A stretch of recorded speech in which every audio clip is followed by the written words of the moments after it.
thank you everyone for joining today. Today we're going to be talking about working with corporates with a particular focus on corporate fundraising. So a little bit about me. I recently joined Russell-Cooke as a partner here in the charity and social business team. I joined from Bateswells. And in terms of working with corporates, as a legal advisor, I've been advising charities and corporates on their charitable giving. And I've been lucky enough to work on some quite innovative partnerships, such as between WaterAid and Baloo and the Viva Mac Glam lipstick. I'm also a trustee of FoodCycle, which over recent years has engaged in a number of corporate partnerships, which have been of incredible benefit to the charity, and in fact, you could say transformative in some ways. And so I'm really keen to make sure that all charities can access and fully exploit these opportunities that are being presented.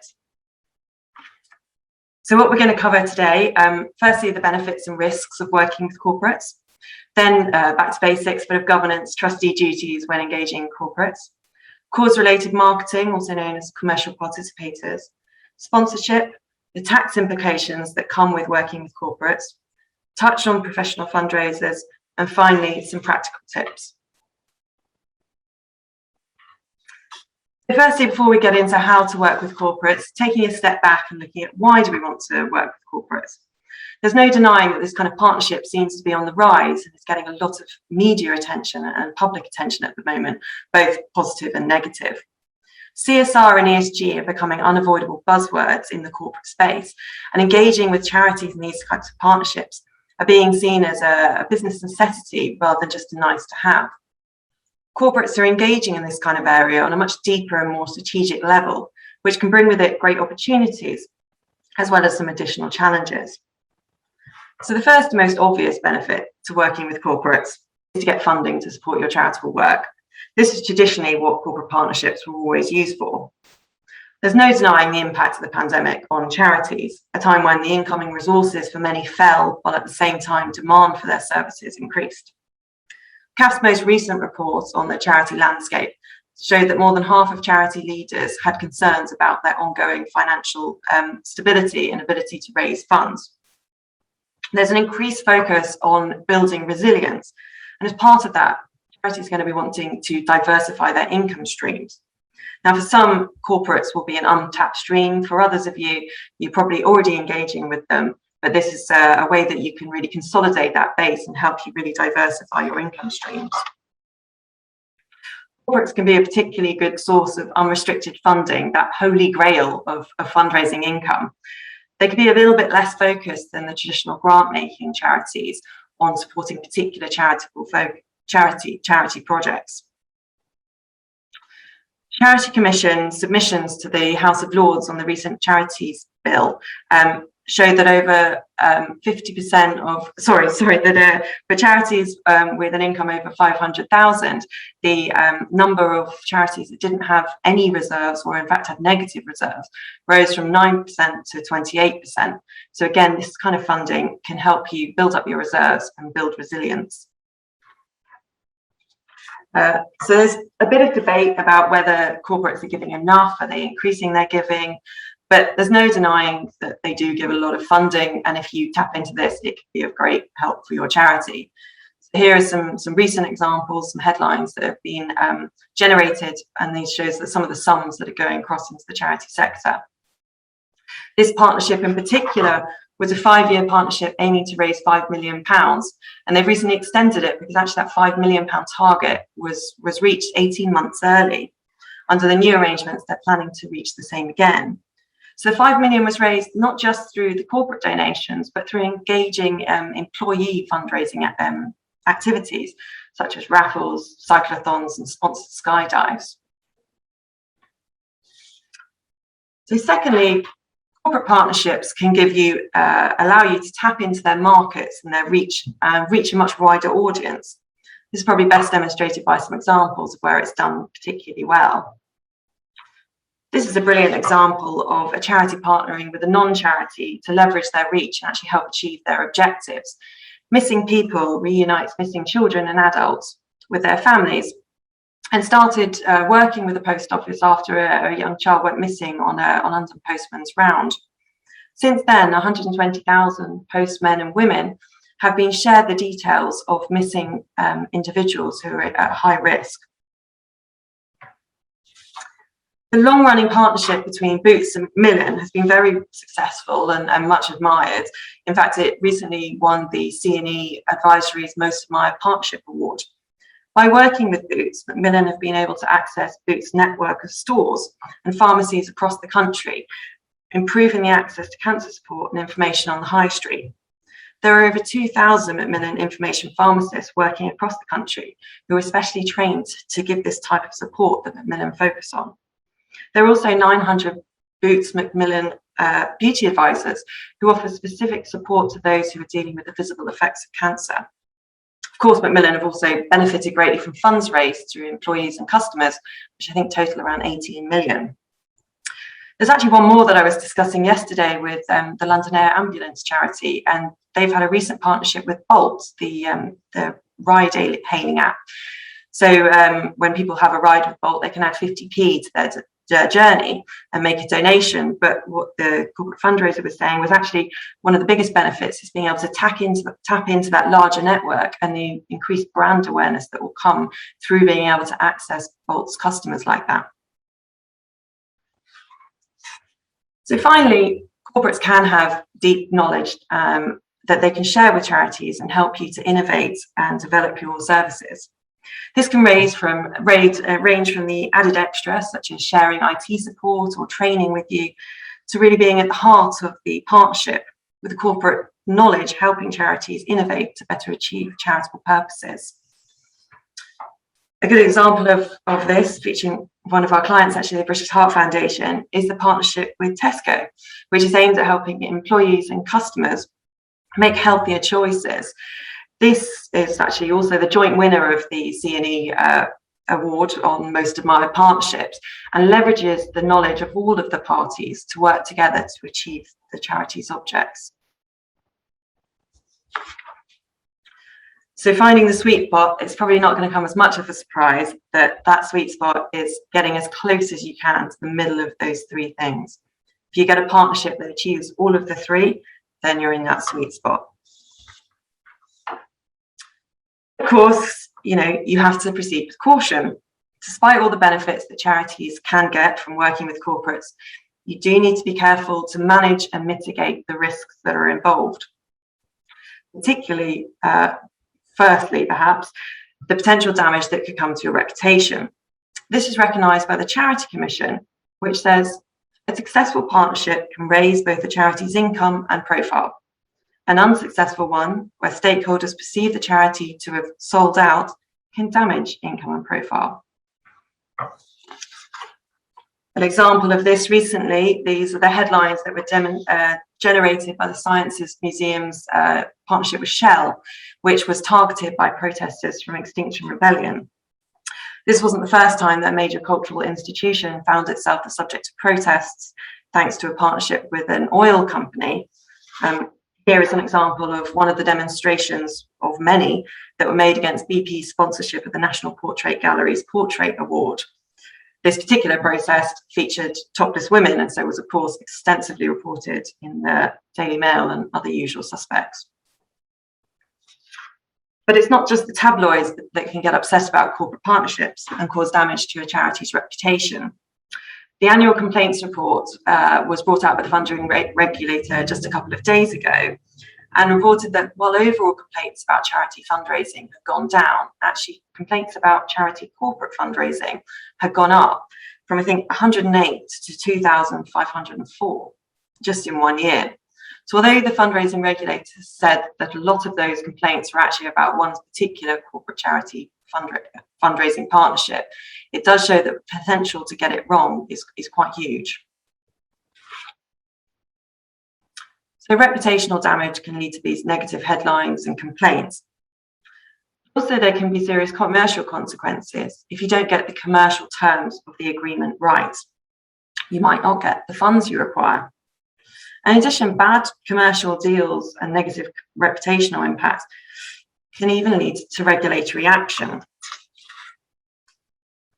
Recently concluded Charity Commission statutory inquiry into the Alternative Animals Sanctuary resulted in the charity being removed from the register, and the chair and the trustee actually being disqualified from acting as a trustee In fact, the chair was disqualified for the maximum of 15 years, which is the absolute maximum permitted. So this came about because the charity had engaged with a specialist direct mailing agency, and the investigation found that the charity had actually raised over £8 million from the public, but had only received just over 900,000 of that. That represented just 11% of funds that the public had given to the charity, with the whole 89% being retained by the corporate partner. This is obviously quite an extreme example. Charities do need to carefully consider the commercial terms of any arrangement that you're entering into with a commercial organisation. In its wider guidance to the sector, the Commission gave some examples of arrangements that would be problematic.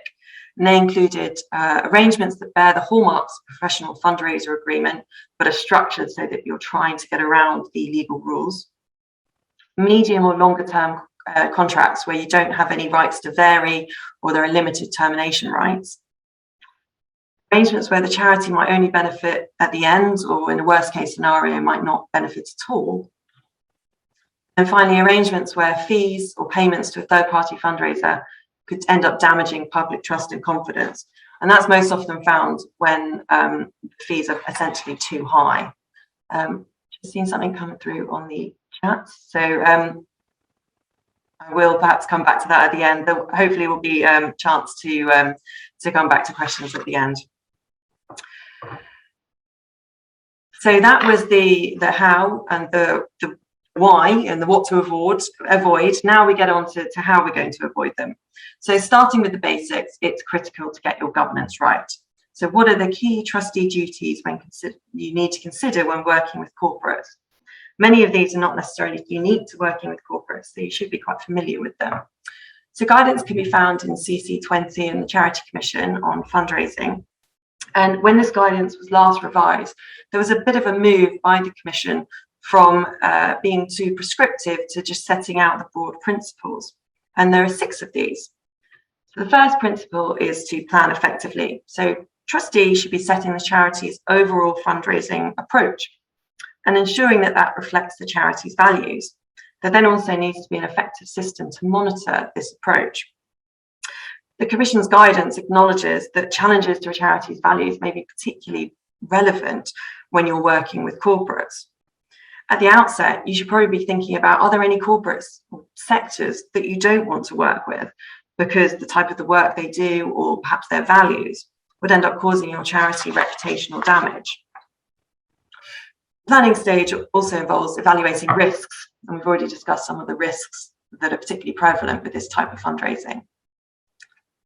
Second principle is supervising fundraisers. So that includes employees and volunteers, but also extends to third-party commercial partners. Although trustees can delegate your fundraising to third parties, they must ensure that this delegation is in the best interest of the parties. So this includes not allowing excessive remuneration, compliance with specific legal requirements, and we'll get on to some of those that apply to commercial participators and professional fundraisers a bit later. Undertaking due diligence into the partner, checking the arrangement is consistent with the charity's fundraising strategy and values, making sure that the terms mean that you have control of the funds and they adequately protect you from any risk. The Commission does say take advice if you need in this area. The third principle is to protect your charity's reputation, money, and other assets. And as we've said, obviously, this type of fundraising does lead to particular reputational risks. Commercially, you need to be able to justify any fundraising costs and also protect the money that's been raised.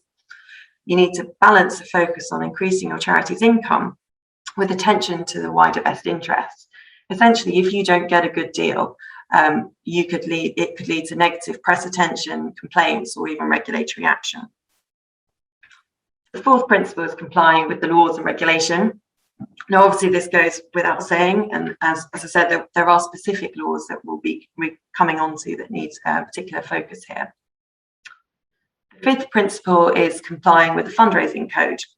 So there's a specific section 7 of the code which deals with working with third parties, which covers corporates.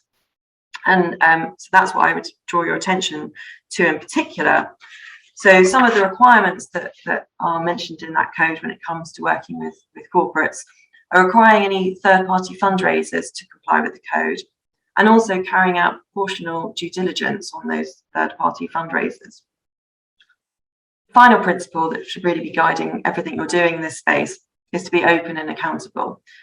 So this is in relation to any public statements that are going to be made, your accounting and your reporting, and it also involves having an adequate complaints policy and procedure in case anything does go wrong. So now on to the main forms of corporate fundraising. So the first is pretty rare almost, so we won't spend too much time talking about it, and that's the straight, no strings attached gift. So if it really is a gift and they only require very limited acknowledgement required in return, then this can just be structured as a pure grant and doesn't throw up too many legal issues. There is obviously a saying, don't look a gift horse in the mouth, and this certainly used to be true. But I think now you'd be advised to do some due diligence on whether the reputational damage of accepting money from that source could potentially outweigh the financial benefit that comes with accepting it. Legally, it is quite difficult to reject a gift, but there are occasions where you might want to consider doing so.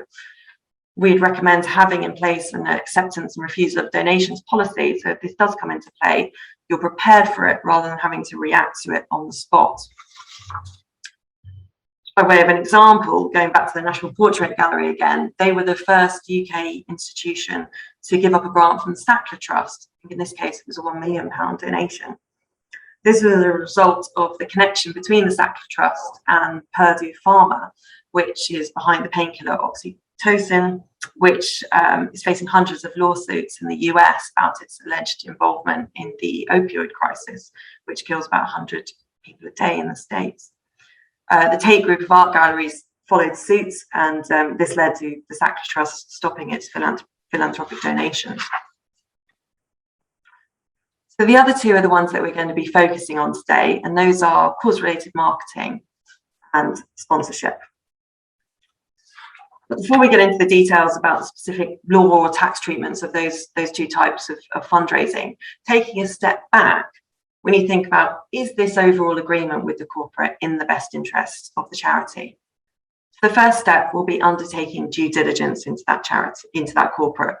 So what sector does it work in? Is there a values fit? Are there any skeletons in their closet or potential scandals on the horizon?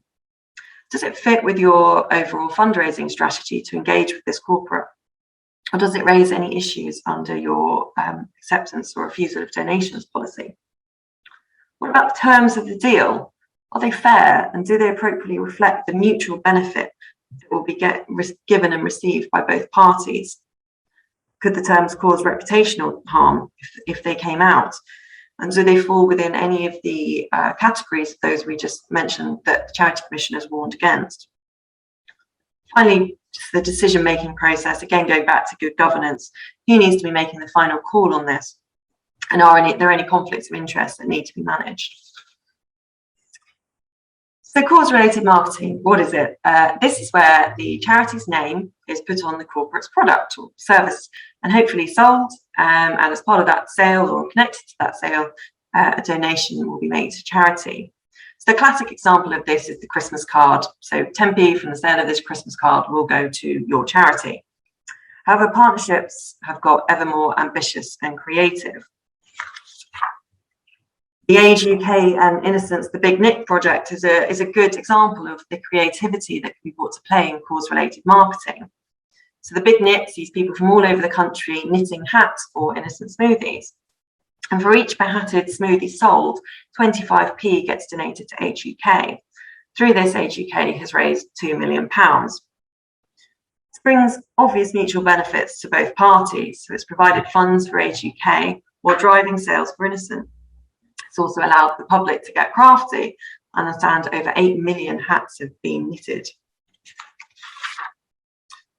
Another great partnership, and this comes from one of our own brilliant clients, Breast Cancer Now, is their partnership with M&S. And this is one where you can see brilliant synergies between the corporate and the charity, which is why we're working so well. So M&S has raised over £13 million for Breast Cancer Now through sales of post-surgery bras and swimwear. And for Breast Cancer Awareness Month this October, M&S are going to be donating 20% of pink bra sales to breast cancer now. What is a commercial participator? Now, a commercial participator is a term that was brought into play by the Charities Act 1992. And in cause-related marketing, in most occasions, the corporate will be a commercial participator. So the definition is covered in the legislation, and it is a person who carries on for gain a business other than a fundraising business, but in the course of that business, engages in any promotional venture in the course of which it is represented that charitable contributions are to be given. So a key thing to take away from this definition is that it's wide, and it's intentionally so. The legislation was brought in to increase transparency in this area so consumers could make an informed decision about whether or not to buy a product based on how much the charity would be getting. So for example, in this definition, representation, that's not just an express representation, I'm going to give money to charity if you buy this product, but also catches implied representation. So if, for example, you allow your charity's logo to be put on a corporate's product, does that constitute an implied representation to the consumer? Do they think, well, the charity's brand is on this product, therefore if I buy this product, money will be given to the charity's brand? It's likely that this may be so, and it will therefore be caught as a commercial participator. So what are the legal consequences of falling within this definition? Well, there are two main ones. The first is that you need to make a commercial participator statement, or corporate does, every time it makes that representation. And the second is that you need a written agreement in place between the corporate and the charity. And there are particular things that need to be included in that agreement. Starting first with the commercial participator statement, because I think this was the focus behind the legislation being brought in, it's what's being said to the consumer. So if a representation is made, there has to be an accompanying statement. And this statement is all about transparency. So it needs to say the name of the charities or charity that's going to be benefiting from this. If there is more than one charity, the proportion of benefit that will go to each charity. And finally, the notifiable amount. So the notifiable amount is the sum that's going to be going to charity. So this could be a proportion of the payment for the goods or services, or it could be the donation that's going to be made in connection with the sale. So it's actually a further change that was brought about with the Charities Act 2006 to stop statements being made about all profits. This wasn't considered transparent enough because essentially all profits could mean actually nothing is going to the charity. So that means you can no longer give a statement in quite general terms. And in fact, you now have to give either the actual amount or an estimated amount, which has to be calculated as accurately as reasonably possible. Some examples of commercial participator statements. So the top four of these have actually been taken from 2008 Cabinet Office guidance, which is still in draft form. I don't think it's ever been finalised. And I don't think there's actually been any other guidance really published by official sources on this. So we're still referring back to this. So these first two are your kind of bog standard, X% of the price will go to the charity, or for each item sold, X pounds is going to be donated to charity. This next one is what I talked about in terms of estimated amounts. So when you're talking about profits, you need to give that estimated amount. This last one gives an example where there is going to be perhaps a tapered donation, and shows that you can add stuff into these commercial participator statements. The key thing is making sure that they transparently reflect actually what is going to charity. So this extra one won't be found in the guidance, but is what we think would meet the requirements if you're using a trading subsidiary. We'll get on to a little bit later why you might be using a trading subsidiary. So X per item is paid to XY Trading Limited, which gives all of its taxable profits to charity. And we feel that that meets the requirements, or at least the spirit of the requirements. The second consequence of being a commercial participator is that you need a commercial participator agreement. And here we've got a quite handy checklist for you to run through if you have any of these. So what needs to be included? The names and addresses of parties, the date and length the agreement, any terms that relate to early termination or variation, a statement of the main aims of the agreement and how the parties are going to achieve them. If more than one charity is involved, how the funds are going to be shared. Details of the portion of the price of goods or services or the connected donation that's going to be made. How much, if anything, the commercial participator is going to receive as a payment or for expenses. Finally, the agreement does have to be signed. So this was what used to have to be included, but then there came the Olive Cook scandal, and I'm sure many of you will be very familiar with that. But just to recap, this was the sad case of a 92-year-old lady who was suffering from depression and felt quite overwhelmed by the amount of charity approaches that she was getting from fundraisers. She very sadly took her own life, and it led to a lot of press and public and political attention on charity fundraising practices and how we can better protect vulnerable people. So that led to changes being brought in under the legislation of the Charities Act 2016. And this included changes that needed to be made to commercial participator agreements. So checklist continued. Now also need to include any voluntary scheme for regulating fundraising that the commercial participator is signed up to. The obvious one here is going to be the fundraising code.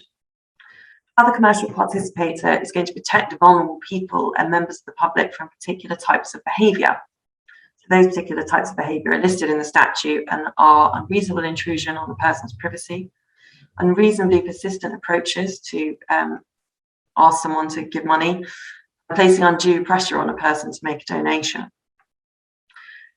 In addition, you need to include in your agreement what the arrangements are going to be for your charity in terms of monitoring compliance with this.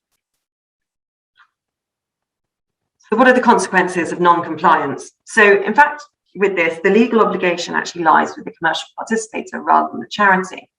And if the requirements aren't followed, the contract will become enforceable by the commercial participator. The commercial participator will also be committing a criminal offence, which is punishable by fines. However, there's incredibly weak enforcement of this. I don't think anyone in the sector knows of an example of where a commercial participator has been fined, although if you do have one, please do tell me. But I think the real reason that we focus on this and the real potential consequence for us and our clients are the reputational issues for the charity. So firstly, if you don't comply with this, it is going to be a breach of the fundraising code. If you've breached the fundraising code, the Charity Commission will potentially take the view that you've actually breached your charity law duties. So you could be looking at regulatory actions on that. And then actually, in the serious incident reporting guidance from the Charity Commission, they list non-compliance with the commercial participator legislation as one of the grounds that would give rise to the need to file a serious incident report with the Commission.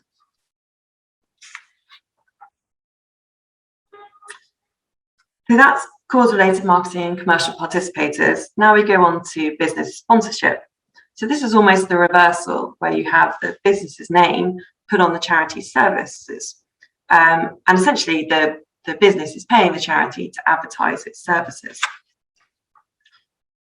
So one of the most famous examples of this is Virgin Money giving sponsorship of the London Marathon. Although as a bit of an aside, this example probably also flags some of the potential risks of engaging with corporates or relying on them too heavily. Virgin Money has actually decided to stop sponsoring this, and as a result, or Connected has ended its, or will be ending in November, I think, its Virgin Money Giving platform, which a lot of charities obviously rely on for their online fundraising. So unlike commercial participator agreements, there aren't legislative requirements of what needs to go into an agreement with the sponsor. But here are some key things that you want to be thinking about when you come to putting in place a contract. So starting with the obvious, who is the sponsor? What do you have to do for them? And making sure that is as clear as it can be from the outset is the best way of making sure that both parties leave this arrangement feeling happy. How are the logos being used? Are there any branding guidelines that you need to be thinking about and sharing amongst your team? Key thing, how much are you going to get paid? Is VAT included? What are the payment terms? So when are you going to get paid? And is there anything you need to necessarily achieve or any key milestones before you get that payment? How long are you going to be in this contract? What's the term of it? And related to that, is there going to be any exclusivity during the term of that contract? For example, preventing you from engaging with corporates that are in a similar space. What are the consequences of termination? And do you have termination rights? For example, if there is a big scandal that hits the corporate and you want to end that connection between the two. Does the corporate want any access to your database or vice versa? And how are you going to both comply with your data protection requirements, if so? And finally, confidentiality, making sure that both parties know that the agreement, commercial terms, are confidential to both. So we've touched upon tax with a couple of mentions of a trading subsidiary and VAT. And working with corporates will lead to a consideration of tax issues that might not necessarily come about, won't necessarily come about when you're just engaging with traditional grant givers. So before getting into the details of the tax treatment of these arrangements, I just wanted to recap on some of the basics. So apologies if this is a little bit too introductory for some of you, but essentially charity trading, charities can and do engage in trading. So the main distinction drawn on charity trading activity is between primary purpose trading and non-primary purpose trading. Primary purpose trading is trading that a charity does in order to directly achieve its objects. So a classic example is a charity that's whose objects are the advancement of education, runs the school and charges fees for attending that school. Now, subject to making sure that you're satisfied that trading activity is in the best interest of the charity and you've appropriately mitigated any risks, there are no limits on how much of this you can engage with. By contrast, you have non-primary purpose trading. So this is trading that you do not to directly advance your objects, but actually to just raise money so that you can advance your objects in other ways. So it's about raising funds. So going back to the school, an example would be if they sell coffee cups. You can engage with this, again, subject to the risk mitigation and being satisfied it's in the best interests, up to a certain threshold before the profits on that become subject to tax. So there are thresholds on this, and the thresholds relate to the charity's total income. And they've actually relatively recently been increased. So if your charity income is up to £32,000, you can engage in non-primary purpose trading up to a total turnover value of £8,000. If your charity's income is between £32,000 and £320,000, you can engage in non-primary purpose trading turnover value up to 25% of that income. And finally, if you have income of over £320,000, there's a limit of £80,000. If you find yourself approaching these limits, that's when you need to consider using a trading subsidiary. So a trading subsidiary, again, very briefly, is usually a company limited by shares. It'll be wholly owned by the charity, and it exists to undertake trading on behalf of the charity. Hopefully it makes a profit, and when it does so, it gift saves all of these profits up to the charity, brings its own taxable profit down to zero, and the charity receives tax-free the benefits of the trading. So that's just a bit of background, which hopefully makes this next slide clearer. So the provision of a charity's name and logo for a fee is both non-primary purpose trading and a VAT taxable supply. So this comes into play when we're talking about cause-related marketing. What HMRC will see is you are essentially licensing over your name and logo to a corporate to put on their product in order to help that product sell more. So you are engaging in a licensing fee. If you don't structure your payment appropriately, HMRC can come along and say that the whole of the donation connected with that cause-related marketing activity was in fact a licensing fee rather than a donation. And the whole amount of that is now considered non-primary purpose trading income and is also subject to VAT. So what we'd advise is splitting the connected donation or the payments between a licensing fee and the pure donation. And as a rough rule of thumb, HMRC seem to be happy with saying that 10% of that overall donation is a licensing fee, But of course, you need to be considering what is the value of your brand, and is this an appropriate figure? Sponsorship is perhaps more obvious. The provision of advertising services by you to a corporate will be both non-primary purpose trading and also a VAT taxable supply. And so both of these cases, if you start approaching those limits, you'll need to be thinking about using a trading subsidiary. So now getting on to professional fundraisers, and I'm going to cover this a lot more briefly because a lot of the legislation reflects commercial participators and can be found in the same places. So the definition of a professional fundraiser is someone who's carrying on a fundraising business, or who basically asks for money for charities and they're paid to do so. So the most common, perhaps a derogatory term, is chuggers, but it will be your telephone fundraising consultants, your people who engage in face-to-face fundraising for you. So what are the requirements? Well, as I said, they're very similar to what's required for a commercial participator. So they'll need to make a solicitation statement every time they ask for money. And the key things, again, very similar. You'll need to say the name or the names of the charities they're fundraising for, the proportion of the benefit if there is more than one charity, and the method and notifiable amount of their remuneration. Essentially, how much are they going to get paid if they get this donation in? There'll also need to be a written agreement in place, and I refer you back to the earlier slide on what needs to go into that written agreement. So now finally for some practical tips. As I mentioned at the outset, I'm a trustee of FoodCycle. Now FoodCycle collects surplus food that might otherwise go to waste, cooks it up with the help of volunteers and into delicious 3-course meals, and then offers that to anyone who's in need. And for this section, I'm going to be absolutely shamelessly drawing on the brilliant work that our chief executive and her fundraising team have done in engaging corporates. So at the outset, you need to develop a strategy. So there's always going to be the odd piece of corporate funding that comes your way serendipitously. But if you really want to build this up as a reliable income stream, you need to be strategic. So what types of corporates do you want to attract? Do you want to target? You might want to have 1 or 2 big ones that will bring with them big benefits, but also might be a bit more time intensive for your internal team. You might want, for example, an account manager or very regular meetings. Alongside this, you might want to be building up a selection of smaller charities that perhaps are less time intensive, but bring less funds, but together have a great cumulative impact. You also want to be thinking about what sectors do you want to be targeting? Are there any that are quite a natural fit for your charity?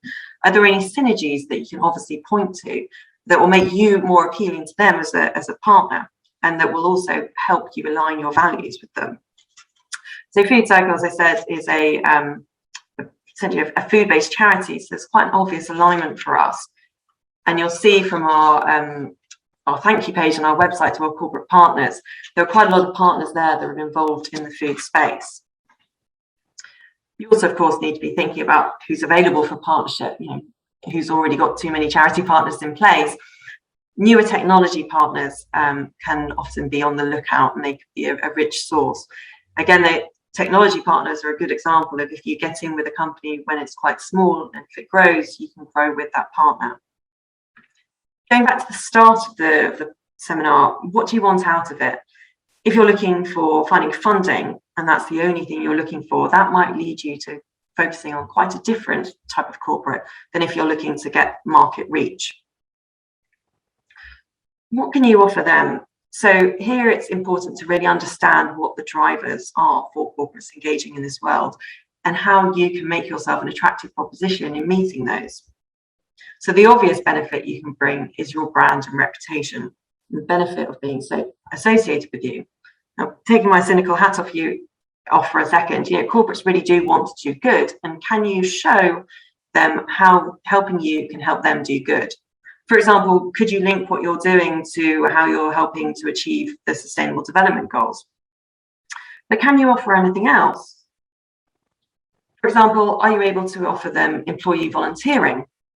Or going even further, perhaps you could, you could develop services that you can offer to their staff. So here's an example of something the FoodCycle team has developed, and this is a food invention challenge.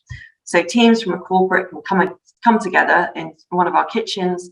They can essentially have a kind of ready, steady meal challenge where they cook up a 3-course meal for our beneficiaries. So they get team development, we get meals cooked for our beneficiaries, and we also get an additional income stream.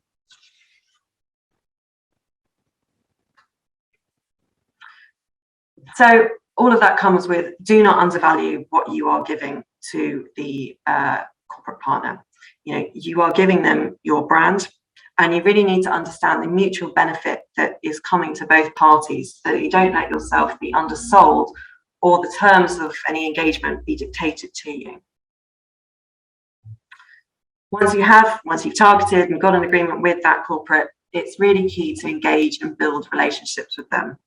So there are different ways of engaging that will be appropriate for the different stakeholders. And I think you really do need to think about engaging with all sorts of the stakeholders. I mean, that's how you get to the Aldi situation where, because all of the stakeholders have been involved in fundraising, the targets are smashed early. So there'll be the usual chief executive to, chief executive, fundraising team, key contacts, making sure you're having regular contact with those decision makers. But there'll also be different ways that you can engage and more creative ways that you can engage. So again, by example, at FoodCycle, we held a gala dinner on our 10th anniversary, and we invited all of our corporate sponsors. So they paid for a table, so we got the income from that, but they received a lovely night out. They got to have food cooked for them by our celebrity chefs made out of surplus food. They got to hear about what we were doing and meet some of our volunteers. Another example of how FoodCycle engages with corporates across all the different stakeholders. This is a post that was put out by Cook on its LinkedIn page and shows a team of their employees volunteering in one of our kitchens. So we have the benefits of those volunteers who are helping support our work, but also another touch point with our corporate partner. It's also helpful to offer fundraising opportunities. So these two lovely ladies dressed as fruit come from our FoodCycle 50 challenge, which we put on in lockdown, where we encouraged all of our supporters, including our corporate partner employees, to engage in 50 different activities, optionally dressed as a fruit. Of course, we gave shout outs and support to them across all of our social media channels, and again, further engage with that. So I know you'll be doing this as a matter of course, but demonstrating your impact to corporates is really key, because they need to share it on to their customers, to their employees, about the impact that they're having via you. I know you'll be producing impact reports, all of the rest as a matter of course, but again, thinking about how to do this creatively and creating new touch points. At FoodCycle, we recently had an event which we invited our supporters to, which we held in our office. And it was to celebrate our return to community dining at the end of lockdown. And we talked about what was our impact. We had videos from our beneficiaries, we had stats, and we really told those corporate supporters what the impact was of engaging with us. So this final one is an internal point, and actually arose out of a conversation I had yesterday with two fundraisers. One was from the corporate fundraising team, and one was for the individual philanthropy fundraising team. And they said that the key thing is to make sure that the corporate fundraising team isn't siloed, to make sure you have open communication with those two teams.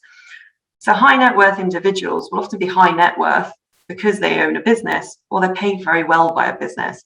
And tapping into those networks can just open up a whole new avenue from you when it comes to corporate fundraising. So finally, I'm going to leave you with a couple of action points. Develop a corporate fundraising strategy if you don't already have one. Check that you have a complaints policy in place when it comes to fundraising and that it's working well. Consider developing an acceptance and refusal of donations policy so that you don't get caught on the hoof if something comes in that you're not sure about. Review your commercial participator and professional fundraiser agreements So firstly, check that you do have those written agreements in place, and then check against the checklists. So do they contain all of the items that are in those checklists, particularly the vulnerable fundraising person provisions, which are relatively new? And are you effectively monitoring them? Finally, do they have any other characteristics that the Charity Commission's warns against?